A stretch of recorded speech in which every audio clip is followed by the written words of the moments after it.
नमस्कार। घड़ी में रात के 9 बज चुके हैं और वक्त हो गया है आपके पसंदीदा बुलेटिन प्राइम टाइम एट 9 का, जहां मिलती है आपको प्रदेश की हर ताजा खबर। आप देख रहे हैं बीबीसी राजस्थान और मैं हूं आपके साथ निखिल। चलिए शुरुआत करते हैं आज की सबसे अहम खबरों के साथ। डालते हैं एक नजर आज की सुर्खियों पर।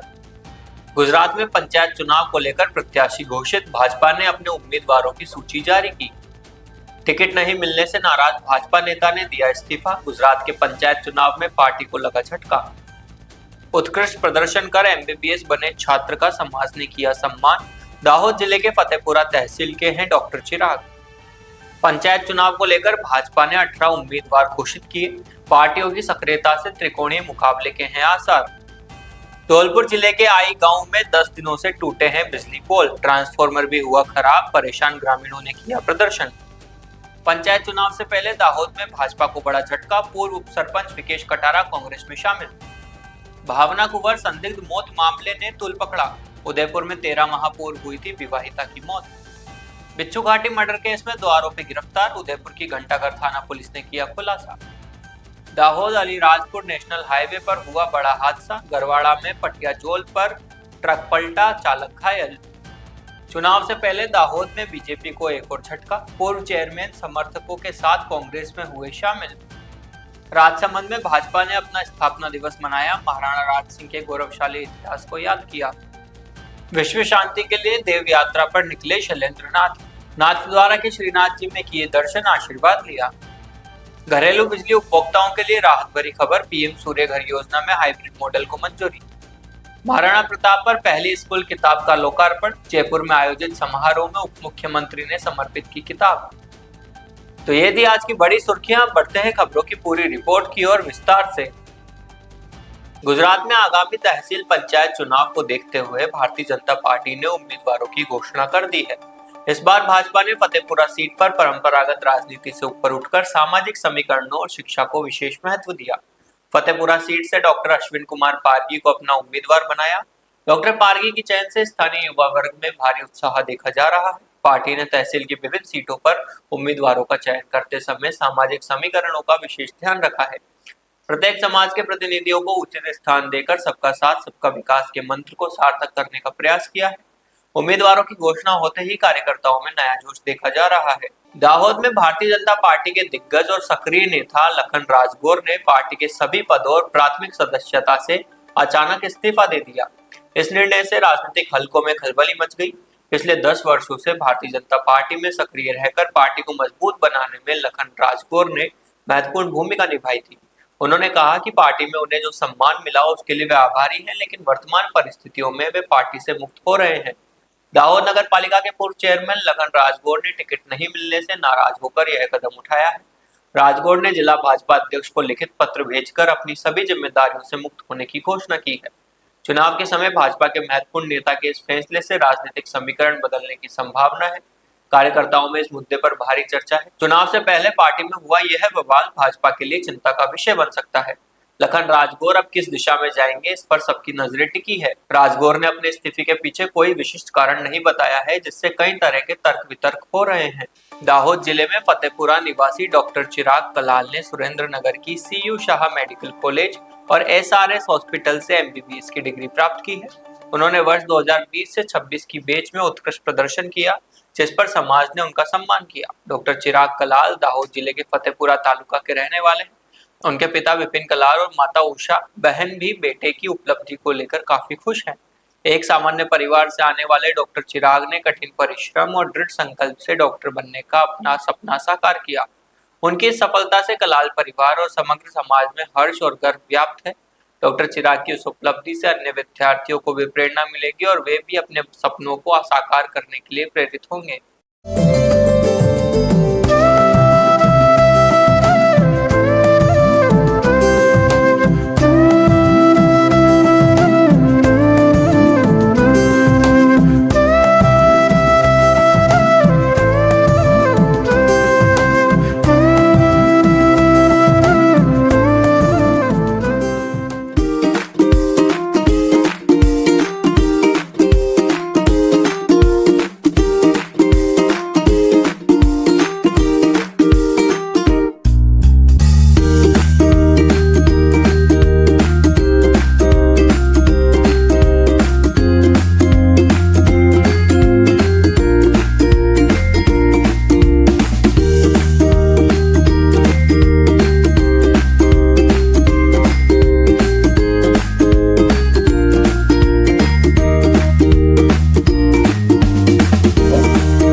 भारतीय जनता पार्टी गुजरात प्रदेश ने फतेहपुरा तहसील पंचायत की सीटों के लिए अपने 18 उम्मीदवारों की सूची जारी की है। इस सूची में पार्टी ने सामाजिक समीकरणों को ध्यान में रखते हुए विभिन्न समाज के प्रतिनिधियों को स्थान दिया है। फतेहपुरा बैठक से डॉक्टर अश्विन पारगी जैसे शिक्षित उम्मीदवार की चयन की गई है। इस सूची में बड़ी संख्या में महिला उम्मीदवारों का भी शामिल होना पार्टी की महिला सशक्तिकरण की नीति को दर्शाता है। भाजपा के प्रदेश अध्यक्ष के मार्गदर्शन में श्री कमलम कार्यालय में जारी इस सूची में विकास के मुद्दे को आगे रखकर चुनाव लड़ने का निर्णय किया गया है। लिमखेड़ा तहसील पंचायत के पेता चुनावी में त्रिकोणीय जंग और जातिगत समीकरणों ने क्षेत्र का राजनीति माहौल गरमाया है। भाजपा, कांग्रेस और आम आदमी पार्टी ने अपने मजबूत उम्मीदवारों को मैदान में उतारा है, जिससे मुकाबला रसाकसियों भरा बन गया है। भाजपा के लिमखेड़ा तहसील पंचायत बैठक से योगेश डामोर को उम्मीदवार है। कांग्रेस ने प्रजापति समाज से दीनाबेन प्रजापति को टिकट दिया है, जबकि आम आदमी पार्टी ने पालीग्राम के गीताबेन मावी को मैदान में उतारा है। प्रत्याशियों की घोषणा के साथ ही रोचक होते जा रहे मुकाबले में किसका पलड़ा भारी होगा, ये तो आने वाला समय बताएगा। फिलहाल सभी प्रत्याशी अपना दमखम लगा रहे हैं। धौलपुर जिले के सेपो उपखंड अंतर्गत नुनहेरा के आरी गांव में बिजली की समस्या ने ग्रामीणों का जीवन मुश्किल कर दिया है। पिछले 10 दिनों से गांव के कुशवाहा और जाटव मोहल्ले में बिजली के पोल और ट्रांसफॉर्मर जमीन पर टूटे पड़े हैं, जिससे विद्युत आपूर्ति ठप है और आम रास्ता अवरुद्ध हो गया। ग्रामीणों ने प्रशासन और विद्युत विभाग की अनदेखी के खिलाफ प्रदर्शन किया और नारेबाजी की। ग्रामीणों का कहना है कि बिजली न होने से उन्हें अंधेरे में रहने को मजबूर होना पड़ रहा है। वे डीजल खरीदकर और पुराने तरीके से दीपक जलाकर रोशनी कर रहे हैं। पानी की किल्लत भी बढ़ गई है, जिससे पशुओं और आम जनमानस को पीने के पानी का संकट हो गया है। भीषण गर्मी और लाइट न होने से मच्छरों का प्रकोप बढ़ गया है, जिससे बीमारियां फैलने का डर है। विद्यार्थियों की पढ़ाई भी बाधित हो रही है। ग्रामीणों ने विद्युत विभाग, स्थानीय प्रशासन और सरपंच के खिलाफ जमकर नारेबाजी की। उनका आरोप है कि बार बार गुहार लगाने के बावजूद अब तक कोई सुनवाई नहीं हुई।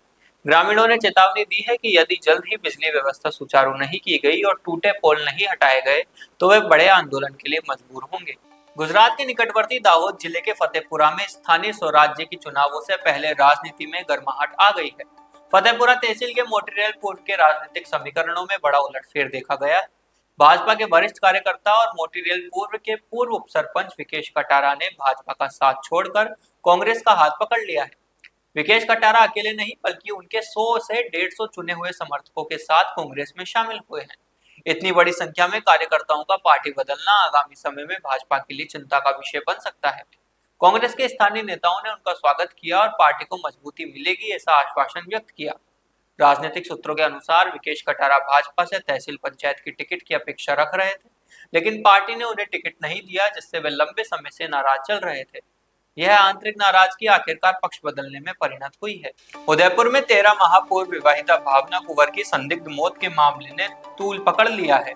इस घटना के बाद परिजनों और समाज के लोगों में आक्रोश है। करणी सेना और राजपूत समाज के लोगों ने प्रतापनगर थाना का घेराव कर जोरदार प्रदर्शन किया और दोषियों की जल्द गिरफ्तारी की मांग की। प्रदर्शनकारियों ने हाथों में भावना कुंवर की तस्वीरें लेकर न्याय की मांग की और आरोप लगाया कि भावना की मौत संदिग्ध है और इसमें ससुराल पक्ष की भूमिका हो सकती है। पुलिस पर कार्रवाई का दबाव बढ़ गया है और पुलिस अधिकारियों ने प्रदर्शनकारियों से समझाइश कर शांत करने का प्रयास किया और मामले में निष्पक्ष जांच का भरोसा दिलाया। परिजनों का कहना है कि भावना कुंवर की मौत सामान्य नहीं है, बल्कि सुनियोजित हत्या हो सकती है। उन्होंने मामले की गहराई से जांच कर सख्त कार्रवाई की मांग की।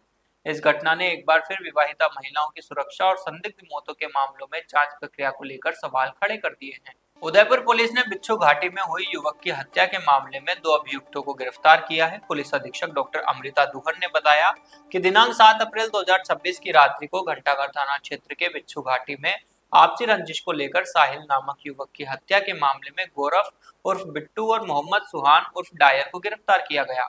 पुलिस ने बताया कि प्रार्थी जिलानी खान ने पुलिस थाना घंटाघर पर रिपोर्ट पेश की थी कि उसका भाई साहिल, जिशान और यूसुफ खान अम्बावगढ़ से चेतक सर्किल चाय पीने गए थे। तभी जिशान के मोबाइल पर नईम शेख का फोन आया और गाली गलौज कर मारने की धमकी दी। इसके बाद नई पुलिया से बिच्छू घाटी पर पहुंचे तो वहां पर नईम, कुंदन और उनके 7 अन्य लड़कों ने मिलकर साहिल के साथ चाकू और कुल्हाड़ी से मारपीट की। पुलिस ने बताया कि मामले में 3 अन्य अभियुक्त नईम शेख, कुंदन कुशवाहा और जोएब खान उर्फ अक्कू को तलाश किया जा रहा है। गिरफ्तार अभियुक्तों के खिलाफ उदयपुर शहर के विभिन्न थानों में कई प्रकरण दर्ज है। दाहोद अलीराजपुर नेशनल हाईवे पर स्थित गरवाड़ा के पाटिया जोल पुल पर आज सुबह एक बड़ा हादसा हुआ। यहाँ नारियल से भरा एक ट्रक पलट गया, जिससे ट्रक चालक गंभीर रूप से घायल हो गया। स्थानीय लोगों ने बताया कि पटिया जोल पुल पर ब्लाइंड कर्व के कारण यह हादसा हुआ है। यह स्थान पहले भी कई दुर्घटनाओं का गवाह रहा है, लेकिन प्रशासन द्वारा कोई ठोस कदम नहीं उठाए जाने से स्थानीय लोगों में नाराजगी है। घटना के बाद स्थानीय लोगों ने नारियल लूटने की कोशिश की, लेकिन पुलिस ने उन्हें रोक दिया। स्थानीय निवासियों का कहना है कि इस जंक्शन पर पहले भी कई हादसे हो चुके हैं, लेकिन प्रशासन ने अभी तक कोई कार्रवाई नहीं की है। उनका कहना है कि इस स्थान पर साइन बोर्ड और रेलिंग लगाई जानी चाहिए, ताकि भविष्य में ऐसी घटनाओं को रोका जा सके। इस घटना के बाद स्थानीय लोगों ने प्रशासन से मांग की है कि इस जंक्शन को जल्द से जल्द सुरक्षित बनाया जाए। उनका कहना है कि अगर जल्द ही कोई कदम नहीं उठाया गया तो भविष्य में और भी बड़े हादसे हो सकते हैं। दाहोद में चुनाव से पहले भाजपा को बड़ा झटका लगा है। पार्टी के पूर्व चेयरमैन लक्ष्मण राजगौर अपने समर्थकों के साथ कांग्रेस में शामिल हो गए, जिससे राजनीतिक माहौल गरमाया हुआ है। राजगौर पिछले कुछ समय से भाजपा से नाराज चल रहे थे, क्योंकि उन्हें टिकट नहीं मिला था। उनकी नाराजगी अब खुलकर सामने आई है। लक्ष्मण राजगौर ने कल ही भाजपा की प्राथमिक सदस्यता से इस्तीफा दिया था और आज उन्होंने कांग्रेस में शामिल होकर राजनीतिक पलटवार किया है। उनके साथ जुड़े कार्यकर्ता और समर्थक भी कांग्रेस में शामिल हो रहे हैं, जिससे पार्टी को स्थानीय स्तर पर मजबूती मिलने की संभावना है। दाहोद नगर पालिका में भाजपा द्वारा अपनाई गई नो रिपीट थ्योरी को इस असंतोष का मुख्य कारण माना जा रहा है। इस नीति के कारण कई वर्तमान और पूर्व पदाधिकारियों में नाराजगी फैल गई है, जो अब खुलकर सामने आ रही है। इस घटना ने दाहोद के राजनीतिक समीकरणों को बदलने की संभावना पैदा कर दी।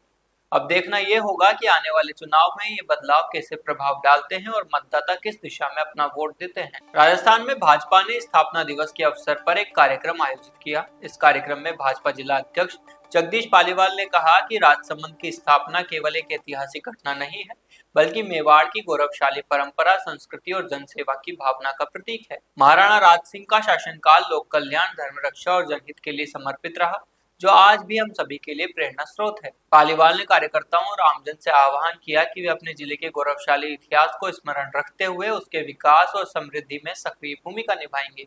इस अवसर पर भाजपा पदाधिकारियों और कार्यकर्ताओं ने जिला मुख्यालय स्थित महाराणा राज सिंह की मूर्ति पर पुष्पांजलि अर्पित कर माल्यार्पण किया। कार्यक्रम में भानु पालीवाल, मान सिंह बारट, बंशीलाल खटीक, सविता सनाडे, महेंद्र सिंह चौहान सहित कई पदाधिकारी और कार्यकर्ता उपस्थित थे। विश्व प्रसिद्ध संत एवं योग साधक डॉक्टर अघोरी शैलेंद्र नाथ आज नाथद्वारा पहुंचे, जहां उन्होंने श्रीनाथ जी मंदिर में विधिवत दर्शन कर देश व संसार में शांति की कामना की। डॉक्टर अघोरी शैलेंद्र नाथ इन दिनों विश्व शांति के उद्देश्य से विभिन्न प्रमुख धार्मिक स्थलों की यात्रा कर रहे हैं। इससे पहले वे कामाख्या देवी मंदिर सहित अन्य देव स्थानों पर भी पूजा अर्चना कर चुके हैं। नाथ द्वारा पहुंचकर उन्होंने भगवान श्रीनाथ जी के समक्ष प्रार्थना करते हुए कहा कि वर्तमान समय में संसार में चल रहे युद्ध और तनावपूर्ण हालात को समाप्त कर शांति स्थापित हो। इस दौरान डॉक्टर अघोरी शैलेंद्र नाथ ने राजनीतिक बयान भी दिया। उन्होंने आगामी समय में पश्चिम बंगाल में भाजपा की जीत का दावा करते हुए कहा कि वहां राजनीतिक परिवर्तन देखने को मिलेगा। वहीं महाकाल सेना के संरक्षक पूर्व अध्यक्ष स्वामी आलोक गिरी महाराज मौजूद रहे। नाथद्वारा में उनके आगमन पर स्थानीय श्रद्धालुओं में उत्साह का माहौल रहा। उन्होंने सभी से शांति, सद्भाव और आध्यात्मिकता के मार्ग पर चलने का आह्वान किया। पीएम सूर्य घर योजना के तहत घरेलू बिजली उपभोक्ताओं के लिए राहत भरी खबर आई है। अब रूफटॉप सोलर सिस्टम में बैटरी बैकअप वाले हाइब्रिड मॉडल को केंद्र और राजस्थान सरकार से मंजूरी मिल गई है। इससे बिजली कटने के दौरान भी सोलर से बिजली बनती रहेगी और उपभोक्ताओं को अतिरिक्त सुविधा मिलेगी। अजमेर विद्युत वितरण निगम भीलवाड़ा के अधीक्षण अभियंता ओपी महाला ने बताया कि पहले जब ग्रिड की बिजली कटती थी तो सोलर जनरेशन भी बंद हो जाता था, लेकिन अब हाइब्रिड इन्वर्टर तकनीक के जरिए बिजली गुल होने पर भी सोलर सिस्टम बिजली बनाता रहेगा। यह अतिरिक्त ऊर्जा बैटरी में स्टोर होगी, जिसे उपभोक्ता रात के समय या जरूरत पड़ने पर इस्तेमाल कर सकेंगे। हाइब्रिड मॉडल लगाने के लिए किसी अलग विशेष अनुमति की आवश्यकता नहीं है। सब्सिडी में केंद्र सरकार की ओर से 78,000 रुपए की सब्सिडी दी जा रही है। वहीं जिन उपभोक्ताओं की मासिक बिजली खपत 150 यूनिट या उससे कम है, उन्हें राजस्थान सरकार की ओर से 17,000 रुपए की अतिरिक्त सब्सिडी मिलेगी। इस तरह छोटे उपभोक्ताओं को कुल 95,000 रुपए तक की सब्सिडी का लाभ मिल सकेगा। प्रधानमंत्री पीएम सूर्य घर मुफ्त बिजली योजना के तहत पहले सरकार ने हाइब्रिड मॉडल नहीं अपनाया था। पहले सिंपल इन्वर्टर का ही उपयोग होता था, जिसमें परेशानी ये रहती है कि जब भी हमारी बिजली बंद होती थी तो सोलर का जनरेशन भी बंद हो जाता था। अब चूँकि हाइब्रिड मॉडल के इन्वर्टर को अलाउ कर दिया गवर्नमेंट ने, इससे अपने को फायदा, काश्तकारों को फायदा ये होगा कि जब भी निगम की बिजली जाएगी तो उनका जो जनरेशन वो बंद नहीं होगा, वो इन्वर्टर के थ्रू डायरेक्ट उनका जो बैटरी बैकअप है उसमें वो बैटरियाँ चार्ज होती रहेंगी, और वो बैटरी चार्ज होने के बाद उसका यूज वो उपभोक्ता रात को कभी भी ले सकता है। इसका फायदा ये होगा कि उपभोक्ता का जो जनरेशन है वो लगातार होता रहेगा और उसका यूज वो करता रहेगा। इसलिए ये एडिशनल फायदा हो जाएगा उपभोक्ताओं की, जब भी बिजली जाए जो अच्छा जनरेशन होगा वो उनको कभी भी काम आ सकता है, रात को भी वो यूज ले सकते हैं, इसलिए फायदा लाभ मिलेगा। हाँ बिल्कुल मिलेगा, जो जो एक्स्ट्रा जनरेशन हो रहा है बिजली बंद के टाइम में वो उसको पूरा फायदा मिल जाएगा, और निगम की तरफ से फायदा। और इसमें हाइब्रिड मॉडल में सब्सिडी का भी ऑप्शन है, सब्सिडी भी पूरी मिलेगी। जो भारत सरकार की सब्सिडी 78,000 रुपये 10 किलोवाट तक वो पूरी मिलेगी, और स्टेट गवर्नमेंट की तरफ से जो 15-17,000 की एडिशनल सब्सिडी है वो भी उन उपभोक्ताओं को मिलेगी। इसलिए हाइब्रिड मॉडल में उपभोक्ताओं को फायदा, क्योंकि उनका जनरेशन लगातार होता जाएगा, उसमें किसी तरह की कोई व्यवधान नहीं होगा, और वो बैटरी बैकअप के थ्रू वो उसका जो एनर्जी है वो स्टोर होती रहेगी, और वो स्टोरेज एनर्जी और आदमी या कभी भी जब जनरेशन होगा काम में ले सकता है, वो इसका अतिरिक्त फायदा हो जाएगा। राजस्थान के उप मुख्यमंत्री दिया कुमारी ने जयपुर में आयोजित एक विराट समारोह में डॉक्टर प्रदीप कुमावत द्वारा लिखित भारत गौरव शौर्य गाथा महाराणा प्रताप पुस्तक का लोकार्पण किया। यह पुस्तक स्कूली विद्यार्थियों के लिए तैयार की गई है और इसका उद्देश्य बच्चों में इतिहास के प्रति रुचि जगाना और राष्ट्रभक्ति की भावना विकसित करना है। उप मुख्यमंत्री दिया कुमारी ने कहा कि महाराणा प्रताप जैसे महानायक की प्रेरणादायक जीवन गाथा अब बच्चों को सरल और प्रभावी भाषा में पढ़ने को मिलेगी। उन्होंने कहा कि यह पुस्तक बच्चों में स्वाभिमान और राष्ट्रभक्ति की भावना को बढ़ावा देगी। डॉक्टर प्रदीप कुमावत ने कहा कि पुस्तक में महाराणा प्रताप के जीवन, संघर्ष और गौरव गाथा को अत्यंत सरल भाषा में प्रस्तुत किया गया है। पुस्तक में इतिहास से जुड़ी भ्रांतियों को दूर करते हुए तथ्यों के आधार पर हल्दीघाटी युद्ध में महाराणा प्रताप की विजय को स्पष्ट किया गया। प्रत्येक पाठ के अंत में शब्दार्थ, अभ्यास प्रश्न और रचनात्मक गतिविधियों को भी शामिल किया गया है। तो ये थी आज की बड़ी खबरें। राज्य की हर छोटी बड़ी हलचल को जानने के लिए जुड़िए हमारे साथ हर रात 9 बजे BBC Rajasthan prime time at 9 पर। अगर आप भी अपने क्षेत्र, संस्था, समाज या संगठन की खबरें हमारे साथ साझा करना चाहते हैं तो हमें संपर्क करें 9414102499 पर, और राजस्थान की हर ताजा जानकारी के लिए फॉलो करें और सब्सक्राइब करें हमारे इंस्टाग्राम व यूट्यूब चैनल BBC राजस्थान।